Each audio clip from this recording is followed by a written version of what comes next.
Very good evening दोस्तों। आप सभी को फिर से एक बार स्वागत करते हैं आपके खुद के अपने चैनल AIO एकेडमी में। आज यहाँ पर हम बात करेंगे इंडियन पॉलिटी के ऊपर। इंडियन पॉलिटी के ऊपर बहुत सारे क्वेश्चंस आते हैं दोस्तों एग्जाम में। हर किसी के एग्जाम में SSC हो या कोई भी कॉम्पिटिटिव एग्जामिनेशन हो, ये पार्ट से क्वेश्चन आते ही हैं। जैसे यहाँ पर जो कुछ इम्पोर्टेंट पर्सन जैसे कॉन्स्टिट्यूशन के ऊपर, शेड्यूल के ऊपर, इंडियन पॉलिटिकल सिस्टम के ऊपर और जो क्वेश्चंस प्रोबेबल रह सकते हैं दोस्तों, वैसे कुछ क्वेश्चन यहाँ पे हमने आज आपके लिए लेके आए हैं दोस्तों। इसके करेक्ट आंसर विद एक्सप्लेनेशन आज यहाँ पे डिस्कस करेंगे।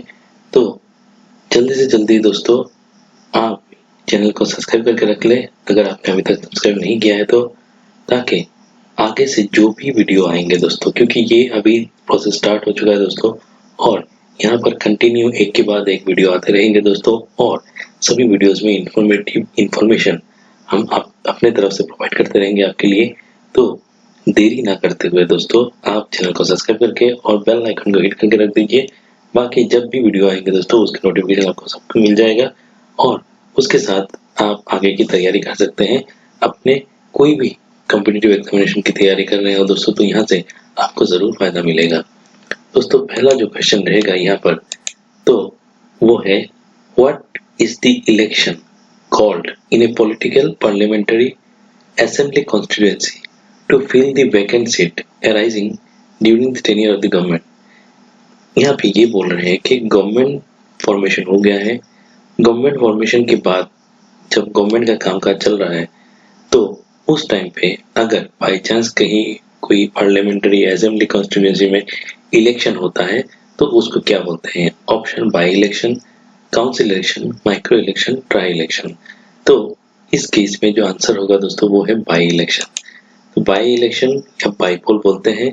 सपोज जैसे कभी कभी देखा जाता है दोस्तों कि किसी एक इलेक्टेड MP, MLA या दूसरे कोई जो कॉन्स्टिट्यूएंसी के लेजिस्लेटिव मेंबर रहते हैं दोस्तों, वो उनका किसी कारण से डेथ हो जा रहा है या वो किसी कारण से रिजाइन कर देते हैं दोस्तों, तो उस टाइम पे जो इलेक्शन कमीशन ऑफ इंडिया रहती है दोस्तों उसको उस केस में इलेक्शन कराते हैं। देखा होगा दोस्तों नॉर्मल इलेक्शंस के साथ भी कभी कभी बाई इलेक्शन या बाईपोल होते हैं दोस्तों और उस केस में यहाँ पे इलेक्शन को बाई इलेक्शन कहा जाता है।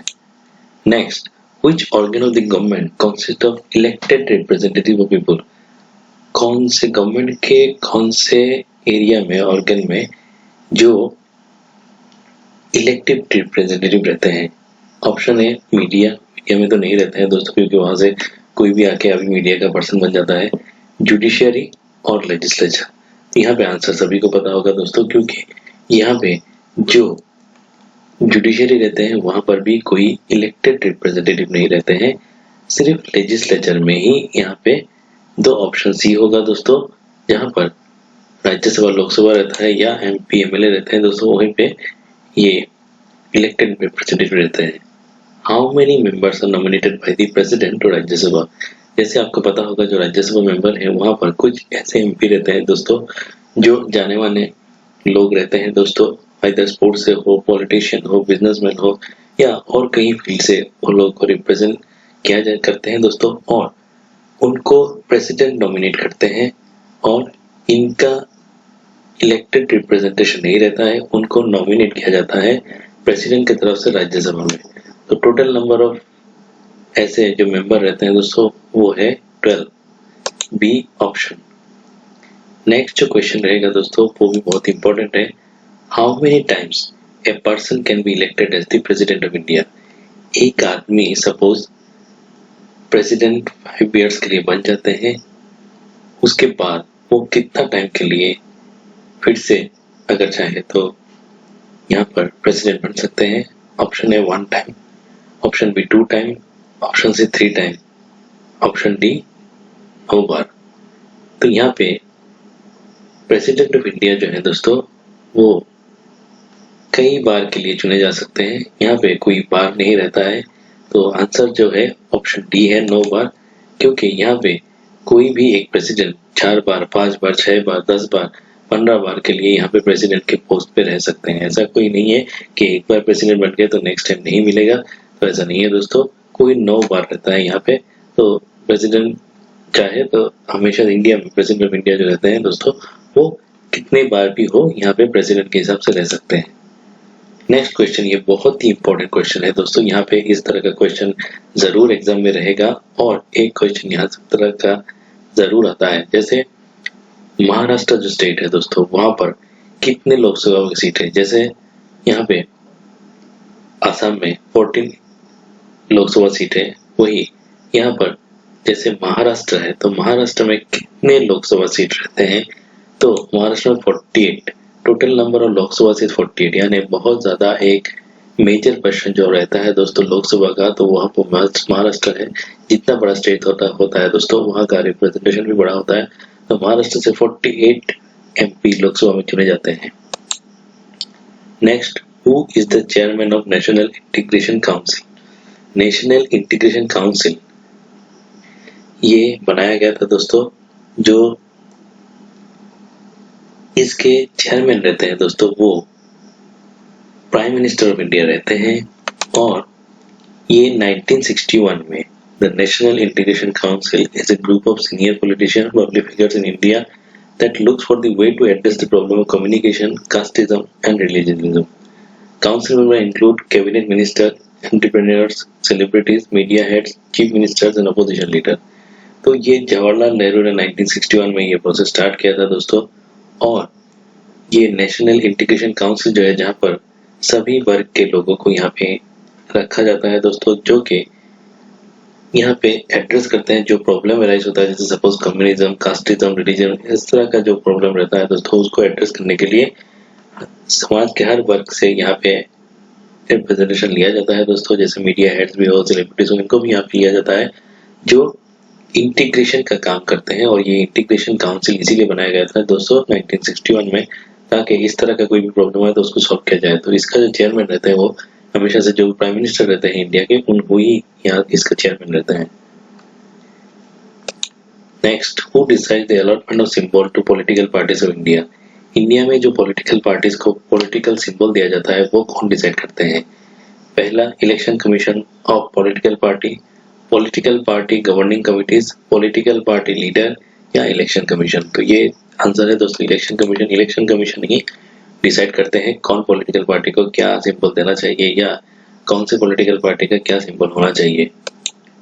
Next, what is the 73rd constitution amendment and 74th constitution amendment related to. जैसे आपको पता होगा दोस्तों जो इंडियन कॉन्स्टिट्यूशन है वो पहले एक अमेंडमेंट जो था दोस्तों वो बार बार किया जाता है, तो यहाँ पे बहुत सारे ऐसे अमेंडमेंट बाद में भी किए गए हैं दोस्तों, जहाँ पर 73 और 74 जो एक मेजर अमेंडमेंट हुआ था दोस्तों कॉन्स्टिट्यूशन में, जहाँ पर एक क्वेश्चन में वही पूछा जा रहा है दोस्तों कि ये जो 73-74 हुआ था दोस्तों वो कौन से एरिया को टच किया था दोस्तों। तो वहाँ पे ऑप्शन ए है Panchayati Raj and municipality, second municipal and Panchayat Raj, third defection law, D none of this. तो ये आंसर है दोस्तों ए पंचायती राज और म्यूनिसिपलिटी, जो कि अमेंड किया गया था अपने कॉन्स्टिट्यूशन में 73 और 73rd कॉन्स्टिट्यूशन अमेंडमेंट जो बिल आया था दोस्तों, वहां पर ये पंचायती राज और म्यूनिसिपलिटी जहां पर बहुत सारे ऐसे डिसीजन लिए गए थे दोस्तों, जिसके जैसे सपोज जो वुमेन रिप्रेजेंटेशन होगा 30%, वो भी इस तरह का यहाँ पे लिया गया था दोस्तों। और भी बहुत सारे हैं, इसके रिगार्डिंग आपको पढ़ना चाहिए जरूर। 73rd और 74 जो कॉन्स्टिट्यूशन अमेंडमेंट एक बिल है उसके बारे में थोड़ा पढ़ लीजिए, यहाँ से क्वेश्चन आ सकते हैं। ये बहुत ही इंपॉर्टेंट पार्ट है जहाँ पर बहुत सारे ऐसे रिफॉर्म किए गए थे पंचायत राज और म्यूनिसिपल के regarding. Next, creamy layer concept refers to what? Creamy layer जो बोलते हैं दोस्तों ओबीसी अदर बैकवर्ड कास्ट में जो क्रीमी लेयर ऑप्शन जाता है दोस्तों, वो क्या रिप्रेजेंट करता है। Classification by social level, classification by economic level, classification by caste, classification based on milk use. यहाँ पे क्रीमी लेयर का मीनिंग क्या रहता है, यहाँ पे ऑप्शन होगा दोस्तों, जो आंसर होगा वो है classification by economic level B, क्योंकि इकोनॉमिक लेवल के ऊपर ही क्रीमी लेयर डिपेंड किया जाता है। और ये क्रीमी लेयर ही मीन करता है दोस्तों कि आपका क्लासिफिकेशन इकोनॉमिकली आप कौन से क्लास में है। What is the total number of high courts in India at present? India में प्रेजेंटली कितने नंबर ऑफ हाई कोर्ट, जैसे आपको पता है सबसे ऊपर में रहता है सुप्रीम कोर्ट, और हर स्टेट में एक हाई कोर्ट रहता है नॉर्मली। तो बहुत सारे ऐसे कोर्ट स्टेट है जहाँ पे हाई कोर्ट नहीं है।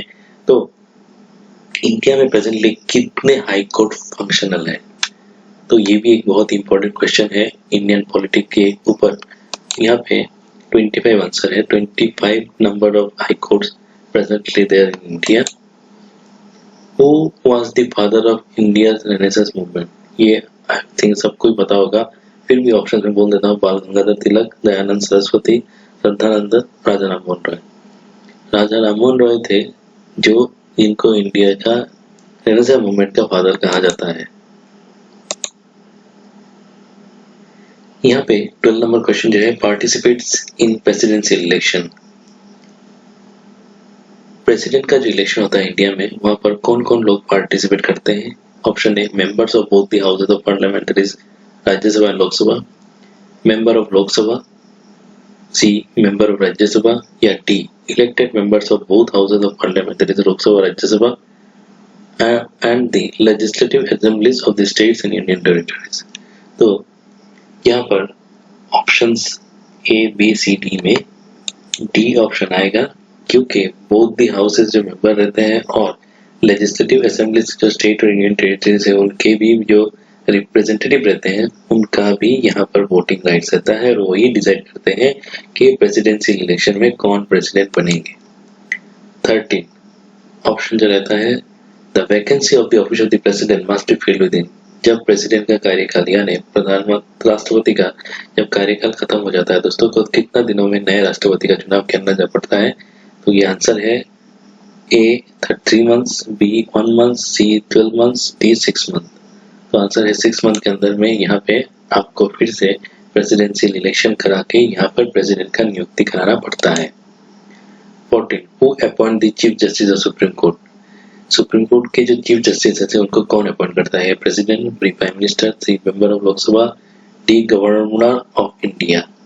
तो यहाँ पे आंसर है प्रेसिडेंट। प्रेसिडेंट ही है दोस्तों जो कॉन्स्टिट्यूशन सबसे ऊपर रहते हैं। The constitution of India grants power to the president of India to appoint as directed by outgoing chief justice in consultation with judicial cabinet of 21 Supreme Court judges, the next Chief Justice, who will serve until they reach the age of 65 or are removed by the constitutional process of implementation. Constitution he India के president को ये power देता है कि वो यहाँ पे dictate करते हैं by outgoing chief ministers, chief justice in consultation with the. तो यहाँ पे प्रोसेस जो रहता है, तो यहाँ पे यही प्रोसेस रहता है कि जो जा रहे होते हैं चीफ जस्टिस, वही यहाँ पे प्रेसिडेंट को बोलते हैं कि इनको करना चाहते हैं with consultation to 12 supreme court जज के हिसाब से, और वही रहते हैं up to the age of 65 years. 15 NITI आयोग has been formed to replace which of the following institution? Planning commission, IRDA, department of telecommunication, department of information technology. यहाँ पे 4 ऑप्शन में आंसर है नीति आयोग जो बनाया गया था दोस्तों, वो प्लानिंग कमीशन को चेंज करके बनाया 2015 में। 1 जनवरी 2015 में एक कैबिनेट ने एक रेजोल्यूशन लाया था, जिसको पास करने के बाद प्लानिंग कमीशन जो चेंज होकर न्यूली फॉर्म नीति आयोग हो गया था, जिसका नाम है national institution for transforming Indian. ये नीति आयोग है, इसको बनाया गया था 2015 1 जनवरी में। Question number 16, the chairman and the other members of UPSC appointed by union public service commission जो एग्जाम कराती है दोस्तों, या यूनियन कमीशन जो एक बॉडी है दोस्तों, उसके चेयरमैन और मेंबर्स कौन डिसाइड करते हैं होंगे? A prime minister, B chief justice of India, 3 president of India, D none of the above. तो यहाँ पे प्रेसिडेंट जो रहते हैं उनके पास ये पावर रहता है दोस्तों, यूपीएससी के चेयरमैन और यूपीएससी के जो मेंबर्स रहते हैं वही, और प्रेसिडेंट ही इसके जवाब देने के हकदार है। Next 17, who was the first non Congress prime minister in independent modern India history? जब इंडिया का इंडिपेंडेंस हुआ उसके बाद से ही कांग्रेस पार्टी जो थी सबसे पुरानी पार्टी है, और कांग्रेस पार्टी के ही जो इंडिया में प्राइम मिनिस्टर रहे हैं। लेकिन कुछ ऐसे जो चेंजेस हुए थे दोस्तों, उसके बाद एक नॉन कांग्रेस प्राइम मिनिस्टर बने थे पहले, और वो ऑप्शंस हैं मोरारजी देसाई, चरण सिंह, गुलजारीलाल नंदा, विश्वनाथ प्रताप सिंह। तो पहले कौन बने थे? यहाँ पे पहले जो बने थे उनका नाम था मोरारजी देसाई, और ये इंडिपेंडेंस इंडिया के पहले एक्टिविस्ट पॉलिटिशियन थे जो 4th प्राइम मिनिस्टर बने थे इंडिया के बिटवीन 1977 टू 1979, 2 साल के लिए थे। और जब जनता दल पार्टी ने यहाँ पे गवर्नमेंट फॉर्म किया था और बहुत सारे पार्टी मिलकर यहाँ पे गवर्नमेंट फॉर्म किए थे, वहां पर एक नॉन कांग्रेस के मेंबर थे मोरारजी देसाई, वही यहाँ पे प्राइम मिनिस्टर बने थे, जो यहाँ पे इंडिया के 4th प्राइम मिनिस्टर थे। 1977 से लेकर 1979 तक उन्होंने कार्यकाल संभाला था। 18. In which language original Lok Sabha debates are printed? Lok Sabha में जो डिबेट्स होते हैं आपने देखा होगा, तो उनको प्रिंट करके रखा जाता है दोस्तों। जितने भी डिबेट्स होते हैं या जितने भी क्वेश्चन पूछे जाते हैं, तो उनको जो लैंग्वेज में प्रिंट करके रखा जाता है वो A Hindi, B English, C Sanskrit, D both Hindi and English. तो कौन से लैंग्वेज में इसको प्रिजर्व करके रखा जाता है? तो ये आंसर है दोस्तों इसका D, both Hindi and English में इसको प्रिंट करके रखा जाता है, ताकि बाद में किसी को अगर चाहिए हो तो वो वहां से निकाल के, डिजिटल फॉर्म में भी अवेलेबल रहता है अभी, तो आप वहां से जाकर चेक कर सकते हैं कि कौन से तारीख में क्या लोकसभा में डिबेट्स हुए थे और इसके रिगार्डिंग क्या क्वेश्चन पूछे गए थे या क्या आंसर दिए गए थे, तो वो भी आप बाद में चेक कर सकते हैं। 19. The number of parliamentary seat Rajya Sabha of Uttar Pradesh. ये फिर से एक इस तरह क्वेश्चन आया कि राज्यसभा में उत्तर प्रदेश का रिप्रेजेंटेशन कितना रहता है, यानी कितनी सीट्स पार्लियामेंट्री सीट राज्यसभा में उत्तर प्रदेश से आते हैं। तो आंसर है डी 31। अच्छा खासा बहुत बड़ा एक स्टेट है जहां से 31 लोग जाते हैं दोस्तों रिप्रेजेंटेटिव राज्यसभा में। 20. What is the fixed number of Rajya Sabha? Rajya Sabha में कुछ फिक्स्ड नंबर रहते हैं जो राज्यसभा के मेंबर होते हैं और कुछ नॉमिनेटेड रहते हैं। तो राज्यसभा में जो फिक्स्ड नंबर रहता है वो है डी टू 50% जो है वो फिक्स्ड रहते हैं, और बाकी जैसे नॉमिनेशन से आया, जैसे मैंने बोला 12 लोग नॉमिनेट किया जाता है राष्ट्रपति की तरफ से, तो उस हिसाब से ये नंबर बढ़ता है, लेकिन फिक्स जो है 250। What is the definite member strength of Lok Sabha? Lok Sabha का भी ऐसा ही है दोस्तों। लोकसभा में जो फिक्स नंबर रहता है दोस्तों वो रहता है सी 545, लेकिन नॉर्मली अभी लोकसभा का जो मेंबर स्ट्रेंथ है 552 रहता है। और ये जो आर्टिकल है कॉन्स्टिट्यूशन का 81, article 81 of the constitution India 1949 has specified maximum strength of members of parliament in the Lok Sabha to be 552। तो उनके हिसाब से ये है कि मैक्सिमम नंबर जो है 552, लेकिन डेफिनेट जो मेंबर रहता है 545। तो यहाँ पे अगर क्वेश्चन आता है डेफिनेट मेंबर तो ही यहाँ पे 545 होगा, नहीं तो नॉर्मल अगर क्वेश्चन पूछा जाता है लोकसभा के कितने मेंबर रहते हैं तो 552 होगा, क्योंकि कॉन्स्टिट्यूशन के आर्टिकल 81 के हिसाब से ये 552 मैक्सिमम नंबर ऑफ मेंबर यहाँ पे लोकसभा में रह सकते हैं। 22. The rank of different ministers in the Union Council of Ministers is determined by, जैसे यूनियन काउंसिल ऑफ मिनिस्टर जो रहते हैं, जैसे एजुकेशन मिनिस्टर हो गए, आपके लॉ मिनिस्टर हो गए, तो उनके हिसाब से उनका रैंक क्या होगा या क्या डिफरेंट मिनिस्टर क्या पोर्टफोलियो जाएगा, तो उसका डिसीजन कौन लेते हैं या उसका डिसीजन जो है कौन डिटरमाइन करते हैं। तो इसका जो रैंक है, रैंक आंसर है वो है पी प्राइम मिनिस्टर डिसाइड करते हैं, लेकिन यहाँ पे प्रेसिडेंट अपॉइंट करते हैं मिनिस्टर को। प्राइम मिनिस्टर बोल के देते हैं कि किसको कौन सा पोर्टफोलियो मिलेगा या कौन सा मिनिस्टर कौन होंगे, तो ये लेकिन अपॉइंट करते हैं प्रेसिडेंट। जो ये जो प्रेसिडेंट अपॉइंट करते हैं दोस्तों आर्टिकल 75(1), और जो बिजनेस यानी जो पोर्टफोलियो उनको मिलता है, जैसे एजुकेशन हो गया, लॉ हो गया, टेक्सटाइल हो गया, तो उनको आर्टिकल 77 के हिसाब से उनको उस पोर्टफोलियो में दिया जाता है। तो इसका डिसीजन लेते हैं प्राइम मिनिस्टर, लेकिन इसको अपॉइंट करते हैं president. 23. Which article deals protection against arrest and detention? Bharat के संविधान में कौन सा आर्टिकल ऐसा है जो आदमी को अरेस्ट या डिटेंशन से प्रोटेक्ट करता है? तो इसका आंसर है आर्टिकल 22। आर्टिकल 22 ऐसा है जिसमें अरेस्ट या डिटेंशन को प्रोटेक्ट किया जाता है। No person who is arrested shall be detained in custody without being informed of the grounds for such arrest। कौन से ग्राउंड में उनको अरेस्ट किया गया है वो उनको बताना पड़ता है, और वो बिना बताए किसी को अरेस्ट नहीं कर सकते हैं, और उनको लीगल प्रेस्क्रिप्शनर जो एडवोकेट रहते हैं उनका भी चॉइस करने का मौका दिया जाता है। तो ये जो दिया जाता है ये प्रोविजन कॉन्स्टिट्यूशन में रखा गया था, और आर्टिकल 22 इसका प्रोविजन देता है दोस्तों। जो आर्टिकल इसके रिगार्डिंग डील करता है, और इसी के हिसाब से आपको जब आपके अगेंस्ट में कोई चार्जेस लगते हैं तो आपको वहां पर बोला जाता है कि किस रीजन से आपको यहाँ पे डिटेन किया जा रहा है या अरेस्ट किया जा रहा है, और आपको लीगल हेल्प भी प्रोवाइड किया जाता है आपके चॉइस के हिसाब से। Next question 24, which article deals protection against arrest and detention? Sorry, वो सेम ही है दोस्तों। नेक्स्ट क्वेश्चन है आर्टिकल 24 जो है, यहाँ पे article 22, protection against arrest and detention, no person who is arrested shall be. Question number 25. Which article of the Indian Constitution provides for the Election Commission? Election Commission जो है Indian constitution में ही इसका provision रखा गया था, और कौन सा आर्टिकल है जो यहाँ पे इसके रिगार्डिंग बात करता है? Article 321, article 322, article 223, article 324।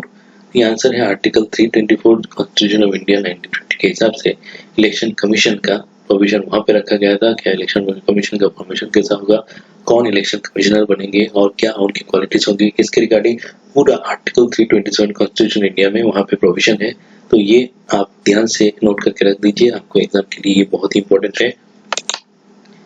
Who is the highest law officer India? India में जो लॉ ऑफिसर रहते हैं उनमें सबसे ऊपर का स्थान किसका है? A attorney general, B advocate general, C solicitor general, या D secretary general law department? तो यहाँ पे जो आंसर है दोस्तों, ये आंसर है अटॉर्नी जनरल।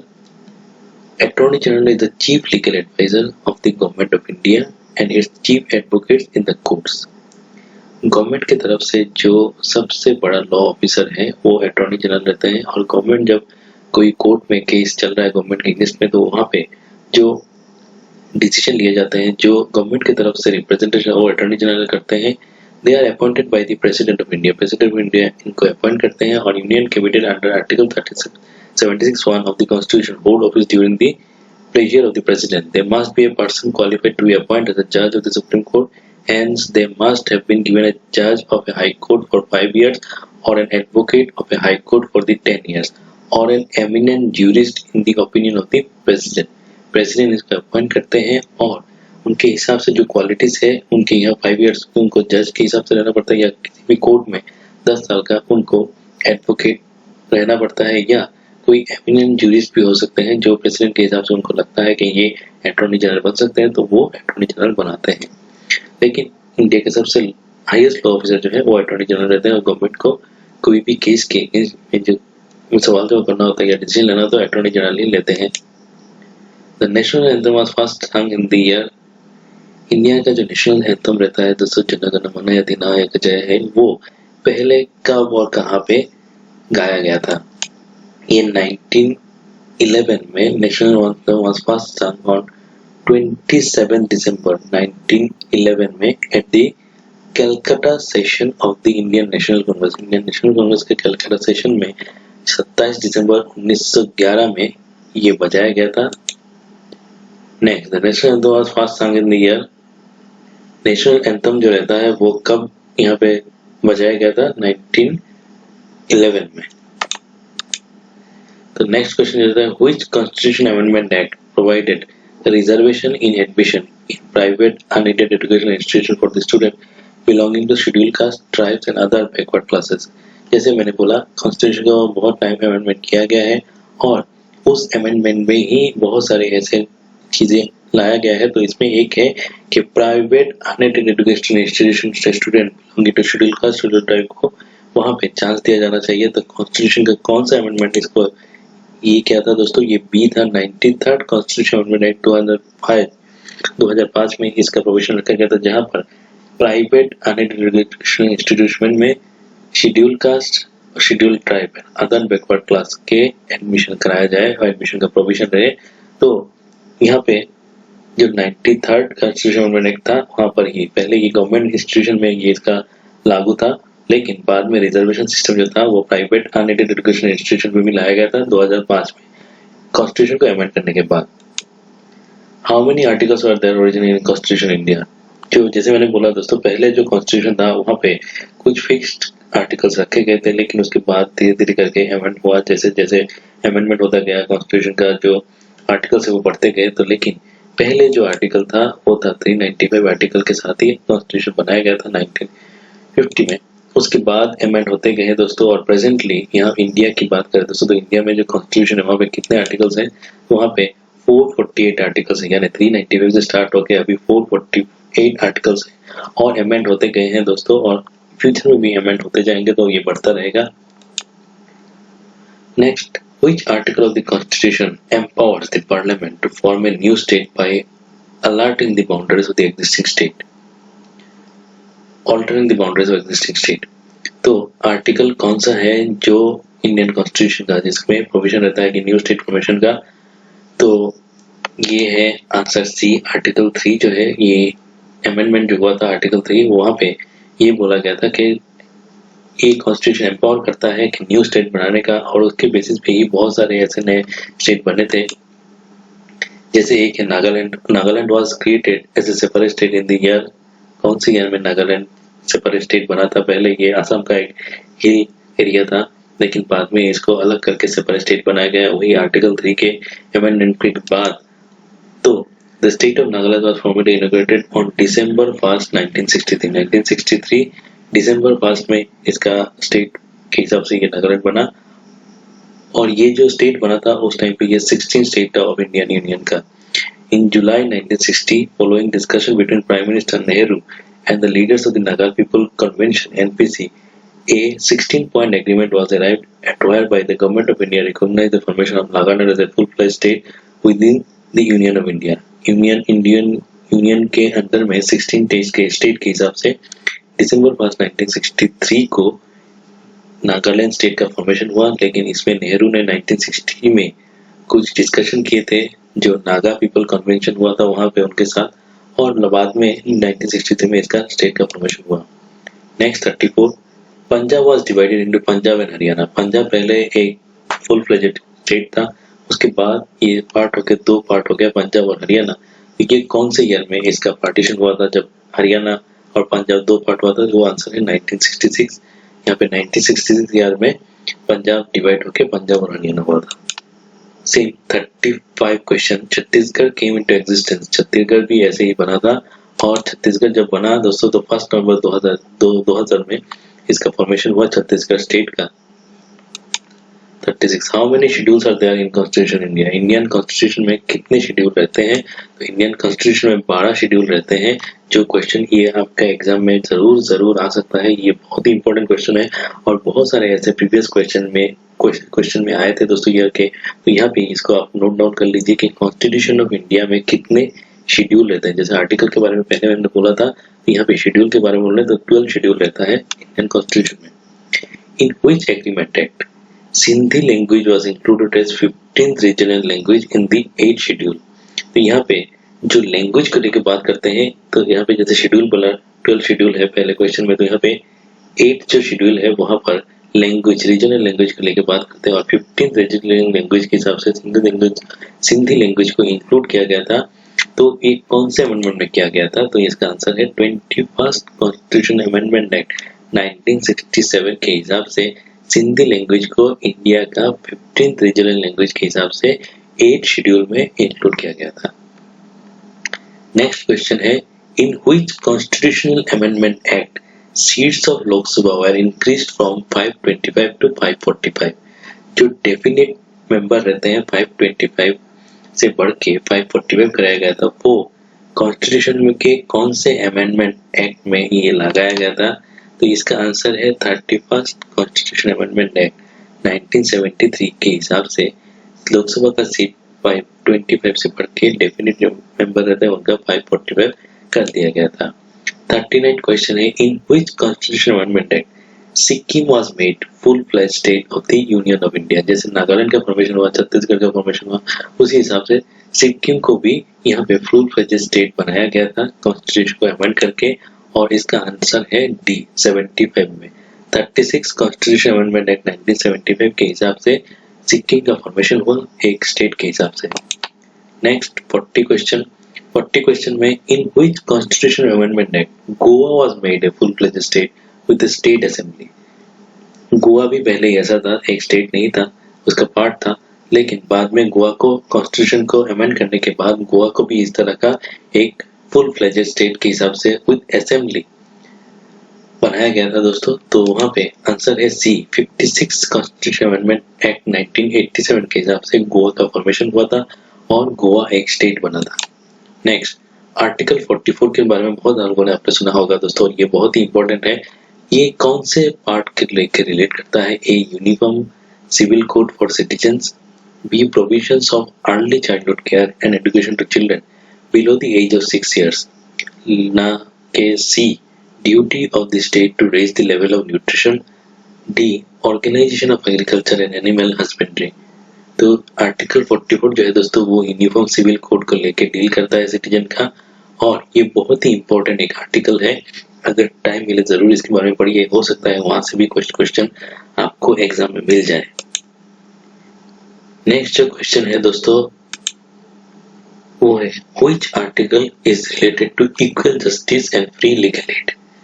जो कॉन्स्टिट्यूशन का प्रोविजन है वहां पर जैसे इक्वल जस्टिस सबको मिलना चाहिए और फ्री में सबको जो लीगल आइन का जो एड है, यानी जो फ्री लीगल एड होता है दोस्तों, उनका प्रोविजन और इक्वल जस्टिस का प्रोविजन रखा गया था। तो आर्टिकल कौन से? आर्टिकल 39A में इसका प्रोविजन रखा गया था ताकि इक्वल जस्टिस मिले और सबको लीगल हेल्प मिले। तो इतना तक था दोस्तों। तो अगर इस क्वेश्चन के अगेंस्ट में अगर आपको कुछ भी ठीक ना लगा हो या आपको लगा हो कि इसमें कुछ चेंजेस चाहिए तो प्लीज कमेंट बॉक्स में बोलिए। कमेंट बॉक्स में अगर आपको कुछ और पार्ट को कवर करना है दोस्तों तो वहां पर भी बोलिए, क्योंकि यहाँ पे तो 1 to 1 कम्युनिकेशन रहता है दोस्तों। यहाँ पे आपको सिर्फ कमेंट में ही बोलना पड़ेगा कि अगर आपको किसी और सब्जेक्ट के ऊपर क्वेश्चन चाहिए, प्रोबेबल क्वेश्चन चाहिए या इंपॉर्टेंट क्वेश्चन चाहिए with correct answer and explanation, तो हम जरूर उसके ऊपर वीडियो बनाएंगे। लेकिन फिलहाल के लिए मुझे इस वीडियो में तक बोलना था। अगर वीडियो अच्छी लगी तो वीडियो को जरूर लाइक करें। अगर कुछ भी इंपॉर्टेंट आपको लगा, इस वीडियो से आपको कोई जानकारी मिली, तो प्लीज अपने दोस्तों के साथ इस वीडियो को शेयर करें और चैनल को भी सब्सक्राइब करें। थैंक यू दोस्तों।